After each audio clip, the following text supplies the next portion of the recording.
भारतीय इतिहास में अनेक वीर सपूत हुए हैं जिन्होंने देश की रक्षा के लिए अपने जीवन का बलिदान दे दिया, लेकिन उनकी गाथाएं आज भी अनकही और अनसुनी हैं। ऐसे ही एक वीर थे भारतीय खुफिया agency research and analysis wing यानी रा एजेंट रविंद्र कौशिक, जिन्हें ब्लैक टाइगर के नाम से भी जाना जाता है। वे उन गिने चुने भारतीय जासूसों में एक थे जिन्होंने पाकिस्तान की सेना में घुसकर कई वर्षों तक भारत के लिए खुफिया जानकारी जुटाई और राष्ट्र की रक्षा की। रविंद्र कौशिक का जन्म 11 अप्रैल 1992 को श्री गंगानगर राजस्थान में हुआ था। उनके पिता भारतीय वायुसेना में कार्यरत थे। रविंद्र बचपन से ही अत्यंत प्रतिभाशाली और साहसी थे। वे एक कुशल वक्ता, नाटककार और लेखक भी थे।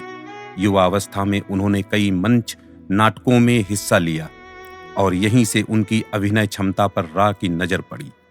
1975 में जब रविंद्र सिर्फ 23 वर्ष के थे, रा ने उनकी अभिनय क्षमता, आत्मविश्वास और तेज दिमाग को देखते हुए देश की सेवाओं के लिए उन्हें चुना। रविंद्र कौशिक को एक गुप्त मिशन के लिए तैयार किया गया।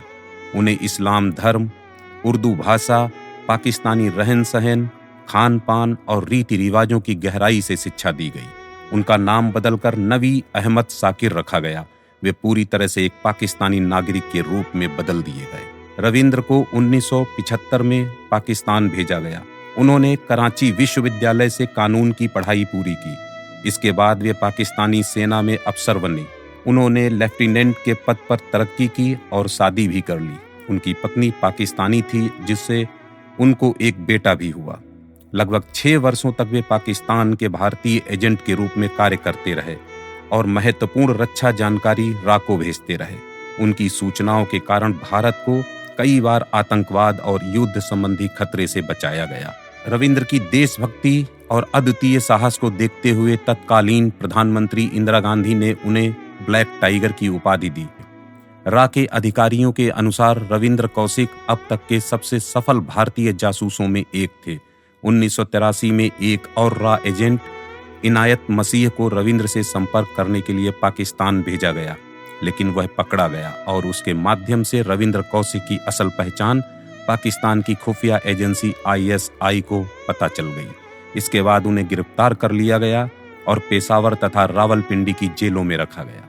रविंद्र को पाकिस्तान की सैन्य अदालत ने जासूसी के आरोप में मृत्युदंड की सजा सुनाई, जो बाद में आजीवन कारावास में बदल दी गई। जेल में उन्हें अत्याचार, भूख, बीमारी और एकांतवास जैसी अमानवीय परिस्थितियों का सामना करना पड़ा। रविंद्र ने जेल से अपने परिवार को कई पत्र लिखे, जिसमें उन्होंने रा और भारत सरकार द्वारा उनकी उपेक्षा पर दुख प्रकट किया। उन्होंने लिखा, मैंने अपने देश के लिए सब कुछ बलिदान कर दिया, लेकिन अब मेरी कोई सुध नहीं लेता। 16 नवंबर 2001 को मुल्तान जेल में रविंद्र कौशिक ने अंतिम सांस ली। उन्हें वहीं दफना दिया गया। भारत सरकार ने उनके बलिदान को आधिकारिक रूप से कभी स्वीकारा ही नहीं और ना ही उनके परिवार को कोई मान्यता दी गई। रविंद्र कौशिक की कहानी एक जासूस की नहीं, बल्कि एक सच्चे देशभक्त की गाथा है, जिसने हंसते हंसते अपने देश के लिए जान न्यौछावर कर दी। दुर्भाग्यवश आज उनकी पहचान इतिहास के अंधेरों में खो चुकी है। ना उनके नाम पर कोई स्मारक है और ना कोई पुरस्कार। उनकी याद में हमें यह सोचना चाहिए कि एक राष्ट्र को अपने गुमनाम नायकों को यूं ही भुला देना चाहिए। रविंद्र कौशिक जैसे सच्चे नायक को भारत का हर नागरिक सलाम करता। तो यह थी कहानी ब्लैक टाइगर रविंद्र कौशिक की। ऐसे ही और कहानियों को सुनने के लिए बने रहें हमारे साथ। जय हिंद, जय भारत, वंदे मातरम।